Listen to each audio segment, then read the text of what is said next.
আম্মা বাদ তামরিনুল কোরআন Abdul high international হিফজ মাদ্রাসা ও মসজিদ হাফেজ ছাত্রদের দস্তারবন্দি ও ইসলামিক কিন্ডারগার্টেনের শুভ উদ্বোধন উপলক্ষে পঞ্চম বার্ষিক ওয়াজ ও দোয়ার মাহফিল 28 ডিসেম্বর রোজ শনিবার।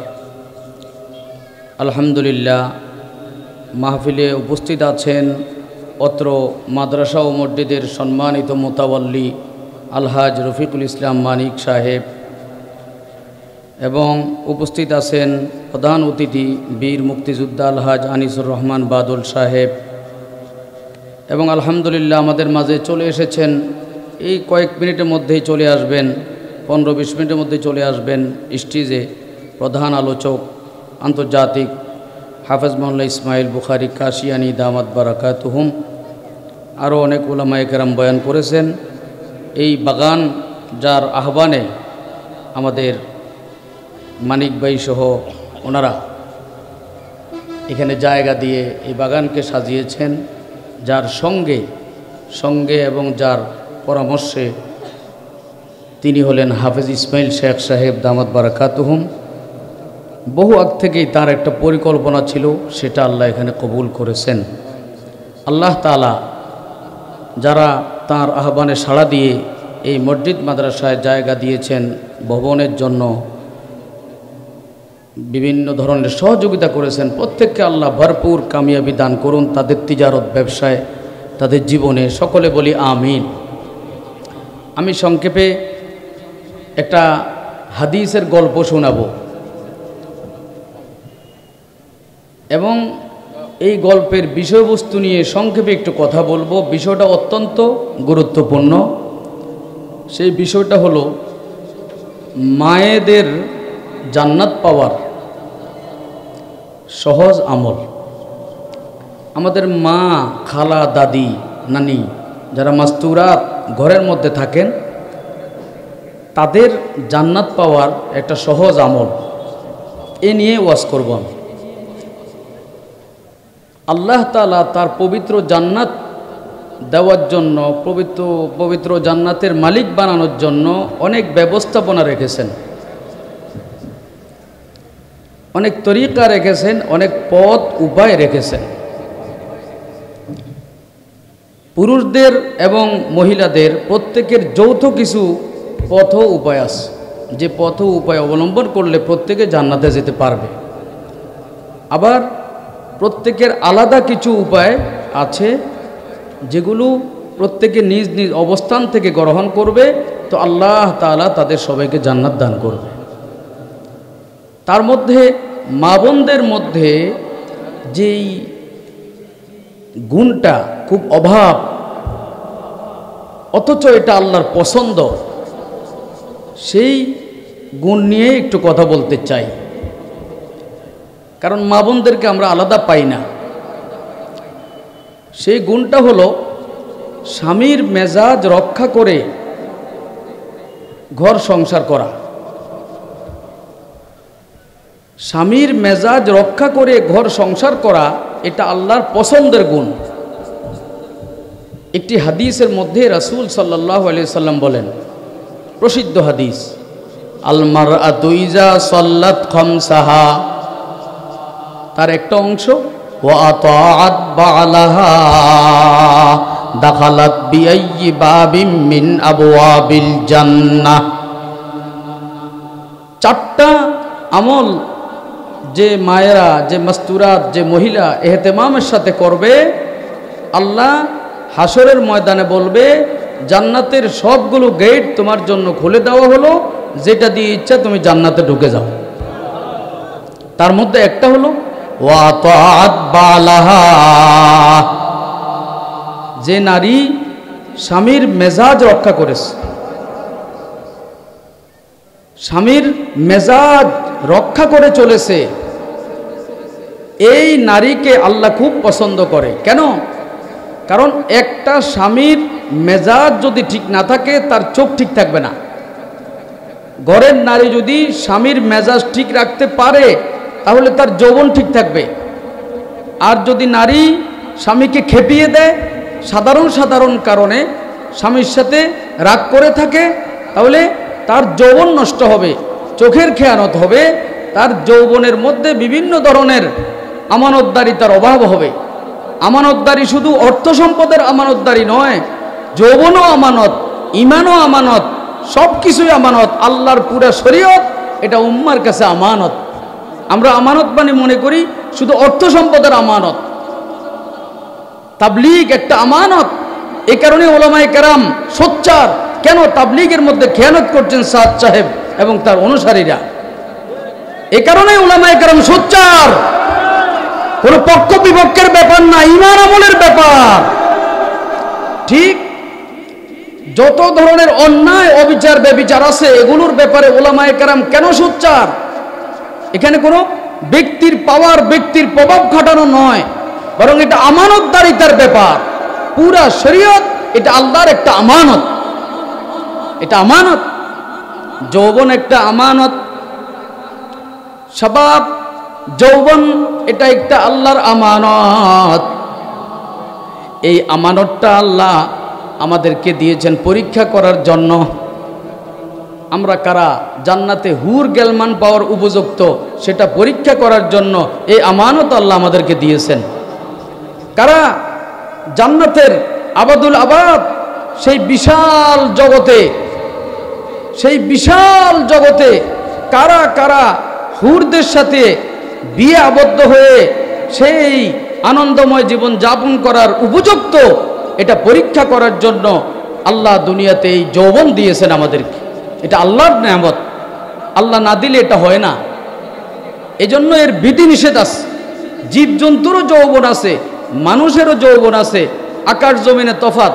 জীবজন্তুর কোনো বিধি নিষেধ নাই, তার যৌবন আছে, বিধি নিষেধ নাই। কেন? তার তো জীবন নাই।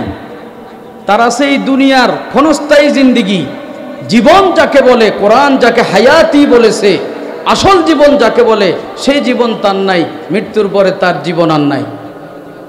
মৃত্যুর পরে মুমিনের জিন্দিগি মাত্র শুরু হয়। বলেন সুবহানাল্লাহ। মুমিনের জিন্দিগি মৃত্যুর থেকে মাত্রই আরম্ভ হবে। এই জন্য মুমিনকে আল্লাহ যৌবন দিয়েছেন পরীক্ষা করার জন্য। হায় তু মেরে পাশে হরদম लेके मैं अंधा पे हूँ बख्शो वो नूरे बसीरत जिससे आवे तू नजर मेरा ज़ाहिर संवर जाए इलाही मेरे बातिन की जुल्मत दूर कर दे। যৌবন লুকানো একটা সম্পদ।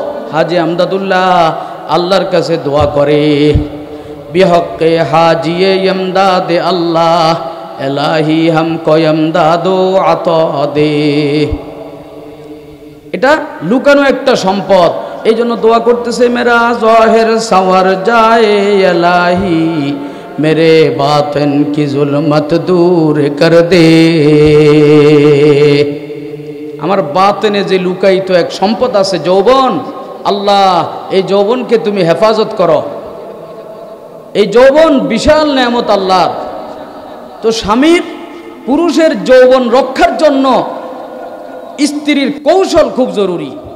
খেপে গেলেই পুরুষের যৌবন ঠিক হয় না। কৌশল লাগবে। কৌশলে কৌশলে স্বামীকে আকৃষ্ট করে রাখা, এটা আল্লাহর পছন্দ একটা গুণ। এমন নারীদেরকে আল্লাহ আগে আগে জান্নাত দিয়ে দিবে। কৌশলে কৌশলে স্বামীর স্বভাব ভালো করে ফেলতে হবে। কৌশলে কৌশলে স্বামীকে নিজের প্রতি আকৃষ্ট রাখতে হবে। মুসলিম শরীফের একটি ঘটনা বলে আমি আমার মূল বিষয়টা শেষ করে আমাদের প্রধান মেহমানকে দিয়ে দিব। মুসলিম শরীফের মধ্যে 12,000 হাদিস, তাকরার সহ 12,000 হাদিস। সুবহানাল্লাহ, কত বড় কিতাব! 12,000 হাদিস। সেই কিতাবের মধ্যে এসেছে, আন আনাসিন রাদিয়াল্লাহু তাআলা আনহু قال কানা ইবনুল লি আবি তালহা ইয়াশতাকি। হযরত আনাস রাদিয়াল্লাহু তাআলা আনহু বলেন, আবু তালহা সাহাবীর একজন ছোট শিশু ছিল, দুধের শিশু। ইয়াশতাকি, সে অসুস্থ হলো। ফালাম্মা খারাজা আবু তালহা ফাকুবিজাস সাবিয়্যু। দিনের বেলা আবু তালহা রুজি রোজগারের জন্য, হালাল উপার্জনের জন্য বাসা থেকে বের হলো। বের হওয়ার পর তিনি বাড়িতে ফেরত আসার আগেই ওই ফাকুবিজা সবিয়ু ওই শিশু মারা গেল। ফাকালাত উম্মু সুলাইম লি আহলিহি, উম্মু সুলাইম আবু তলহার স্ত্রী, তিনি তার ফ্যামিলির লোকদেরকে বললেন, সাবধান, লা তুহাদ্দিসু আবা তলহাতা বিমাউতি ইবনিহি হাত্তা আকুনা আনা ওয়াহাদ্দিসুহু বিহি। পুরো হাদিসের বাংলায় আমি বলছি, আলাদা কিছু বলার মতো এখন সময় নাই, সুযোগ নাই। তোমরা সাবধান, আমার স্বামী বাড়িতে আসলে তার ছেলের মৃত্যুর কথা তোমরা আগে বলবে না, আমি যখন বলবো তখন, এর আগে আকার ইঙ্গিতেও কেউ বলবে না, সাবধান। ফালাম্মা জা আবু তলহা ফি বাইতিহি, আবু তলহা যখন তার ঘরে আসলো, ক্বালা লি আহলিহি, তার স্ত্রীকে বলল, মা ফাআলাল্লাহু বিইবনি, আমার দুধের শিশু কি অবস্থা, কি পরিমাণ সুস্থতা তার, আল্লাহ তাআলা তার সাথে কি মুআমালা করেছেন। ফাকালাত উম্মু সুলাইমিন হুয়া আসকানু মা কানা, তখন উম্মু সুলাইম রাদিয়াল্লাহু তাআলা আনহা বললেন, হুয়া আসকানু মা কানা, শিশু আগের চেয়ে শান্তিতে আছে। দেখেন কি জ্ঞানী মহিলা, বালিশ পায়ের নিচে না, বালিশ এরম চলবে।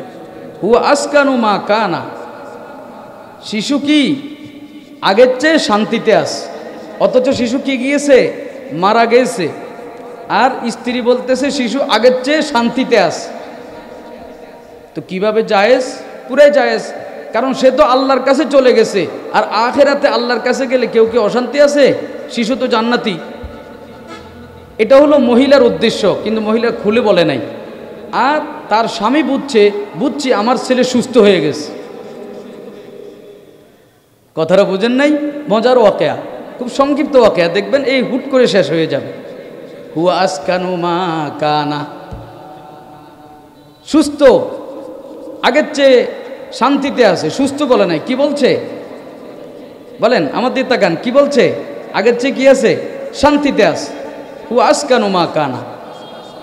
এখন আবু তলহা খুশি হয়ে গেছেন, স্বামী কি হয়ে গেছেন? খুশি হয়ে গেছেন। এখন ওই সময় তো আর চা দোকান নাই, চা স্টল নাই, হোটেল নাই, সারাদিন কাজে ছিলেন, পুরা দিনে কোনো খাবার পান নাই, খেতে পারেন নাই কিছু, এখন রাত্রে মাত্র খাবেন। ফাকাররাবাত ইলাইহিল আশা ফাতাআশা, মুসলিম শরীফের শব্দ। ফাকাররাবাত ইলাইহিল আশা ফাতাআশা, তখন তার স্ত্রী তাকে রাতের খাবার দিলেন। দিনে তো খান নাই, সেটাই এখন খাবেন, ওটাই রাতের খাবার। ফাতাআশা, তিনি খাবার গ্রহণ করলেন। খানা খাওয়ার পর সুম্মা আসাবা মিনহা আই জামা, যখন খানা খেলো, খানা খাওয়ার পর কি হলো ঘটনা? আল্লাহু আকবার। একজন পুরুষের মধ্যে যা হয় সেই অবস্থা দেখা দিল। স্ত্রী বুঝতে পারলেন, জ্ঞানীরা বুঝে নেবেন, স্ত্রী বুঝতে পারলেন। স্ত্রী বুঝে আর বাধা দেন নাই, নিষেধ করেন নাই, বা বলেন নাই যে তোমার ছেলে কিন্তু মারা গেছে, কিচ্ছু বলেন নাই। প্রথম তো বলেন নাই যে খাবার না খেলে সে পড়ে যাবে বিছানায়, আর এখন বলেন নাই, যদি এখন বলেন যে তোমার ছেলে মারা গেছে, তাহলে তার মানবিক চাহিদা না মেটানোর কারণে সম্ভাবনা আছে আগামী দিনে যখন মাঠে ঘাটে যাবে তার চোখের গুনাহ হবে, যৌবনের খেয়ানত হবে, এই সম্ভাবনা আছে। মানুষ তো, তাহলে আমি স্ত্রী হিসাবে আমার দায়িত্ব তার ওই চাহিদা পুরা করা, যেন গুনাহ না হয়। খুব বুঝতে হবে ইসলাম। আল্লাহ নবী উম্মে সুলাইমকে এগুলো শিখিয়ে দেন নাই। উম্মে সুলাইম নিজের জ্ঞান থেকে, নিজের বুদ্ধি থেকে বললেন ঠিক আছে। এরপর তাদের একটু কিছু বিশ্রাম হলো, ইত্যাদি ইত্যাদি, জ্ঞানীরা বুঝে নেবেন একটু পরে। তখন বলল, ওয়ারু সবিয়া, তোমার শিশুকে দাফনের ব্যবস্থা করো। কি হলো? ইন্না লিল্লাহি ওয়া ইন্না ইলাইহি রাজিউন, শিশু তো মারা গেছে। বলল, তুমি খানা কেন দিলে? আমাকে বললে না, খানা না খেতাম এরপরে এই আচরণ হয়েছে, এটা কেন নিষেধ করলে আমি করতাম না, কেন হলো? হ্যাঁ, রেগে একটু তার মন খারাপ হয়ে গেল যে শিশু মারা গেছে ঘরে, আর আমি শোকে থাকবো, সেখানে এত কিছু হয়ে গেল। তখন স্ত্রী বলল, তুমি চুপ থাকো, আমাদের নবী এখনো আছে, নবীর কাছে সকালে যাও, রাসূলুল্লাহ সাল্লাল্লাহু আলাইহি সাল্লামের কাছে গিয়ে বলো আমার স্ত্রী এমন এমন করছে। তখন তিনি রাসূল সাল্লাল্লাহু আলাইহি সাল্লামের কাছে গিয়ে বললেন, হে আল্লাহর রাসূল, এমন এমন ঘটনা স্ত্রী আমাকে বলে নাই, কিন্তু আমাদের তো খাবার হয়েছে ইত্যাদি ইত্যাদি ব্যঙ্গে বলেন নাই, শুধু ইঙ্গিতমূলক বললেন। মুসলিম শরীফের শব্দ, নবীজি বলেন আরাস্তুমুল লাইলাতা, তিনি আরো ভেঙ্গে জিজ্ঞেস করতেছেন রাত্রি কি স্বামী স্ত্রী যা হয় সেটা হয়েছে? তখন স্বামী ভেঙ্গে বলল, নাম, হ্যাঁ হয়েছে। তখন তিনি হাত উঠায় দোয়া করলেন, হে আল্লাহ, বা এমনি দোয়া করলেন, হে আল্লাহ, আল্লাহুম্মা বারিক লাহুমা, হে আল্লাহ, এই মহিলা যে এই বুদ্ধিমত্তার পরিচয় দিতে পারছে, স্বামীর মেজাজ রক্ষা করতে পারছে, যৌবন হেফাজতের ব্যবস্থা করতে পারছে, মহিলার মধ্যে যে এত বুদ্ধিমত্তা, এত জ্ঞান, এর বরকতে, তার এই আমলের বরকতে তাদের এই রাতকে তুমি বরকতপূর্ণ বানিয়ে দাও। কেমন বরকতপূর্ণ হয়েছে কথা আমি শেষ করে দিচ্ছি। পরবর্তীতে এই শিশু তো দাফন হয়ে গেছে, এই রাতের বরকতে অল্প সময়ের ব্যবধানে, 9 মাসের ব্যবধানে একটা শিশু হয়েছে। তখন উম্মে সুলাইম বললেন, এটা তো সেই শিশু, নবীজির দোয়ার ফসল, নবীজির কাছে নাও, তিনি তাহনিক করিয়ে দিবে। তাহনিক হলো, ধরুন শিশুর প্রথম খাবারটা কোনো বুজুর্গের জিহ্বায় মাখিয়ে তার একটা পানীয়, একটা বিন্দু ফোঁটা বাচ্চার মুখে দেওয়া। ধরুন আপনার এখানে একটা বাচ্চা হয়েছে কারো, তা আপনারা এই মসজিদের খতিব হাফেজ ইসমাইল সাহেবের কাছে আসবেন, এই খেজুরের একটা অংশ তিনি জিহ্বায় মুখে চাপিয়ে এটাকে একবারে পানি পানি করে এর একটা ফোঁটা, একটা বিন্দু জিহ্বায় লাগিয়ে দিবে। যেখানে যাকে পাবেন নিজ নিজ এলাকায় সেখানে তার কাছে নিয়ে যাবেন। প্রথম খাবার তাহনিক, আউয়ালু তো আম, যেটা এটাকে বলে তাহনিক। যাও খেজুর নিয়ে যাও, খেজুর নিয়ে গেল, নবীজি তাকে তাহনিক করিয়ে দিলেন। এটা ইসলামের সুন্নাহ, কিন্তু এই সুন্নাহটা মায়েরাও খেয়াল রাখে না, বাবারাও খেয়াল রাখে না। আর হাসপাতালে বাচ্চা হওয়ার অজুহাতে এখন তো আকিকাও ছেড়ে দিচ্ছে মানুষ, হাসপাতালে লাখ লাখ টাকা দিয়ে দিতেছে, আর যখন আকিকার জন্য নালে 10,000 টাকা লাগে একটা ছাগল, ওইটাও দিতে রাজি না, হাসপাতাল 1 লাখ টাকা দিতে রাজি। এ হলো আমাদের ইমানি চিন্তা চেতনার কমজোরি। ফিরে আসতে হবে। বাচ্চার হক আকিকা, ওই বুড়া হইলে আকিকা দেয়। কোথায় এই কালচার বাংলাদেশে আসছে? কোরবানির দিনের জন্য আকিকা অপেক্ষা করায়, আবার জায়েজের ফতোয়া নেওয়ার জন্য। আরে ভাই, জায়েজ হইলেই কি আপনি সেটা করবেন? আকিকাটা হলো 7ম দিন, সর্বোচ্চ 21তম দিন। এরপর নবীজি বললেন, কি বললেন, যে এই যে বাচ্চাটা কি করলো, আমি যে তাকে একটু জিহ্বায় খাবার লাগিয়ে দিলাম, নিয়ে যাও, একে আল্লাহ বরকত দিবে। কি বরকত দিয়েছে? ফারাইতু তিসআতা আওলাদিন লিআবদিল্লাহ কুল্লুহুম কদ করাউল কোরআন, সহিহ মুসলিমের হাদিস। নবীজি বলেন, নবীজির এক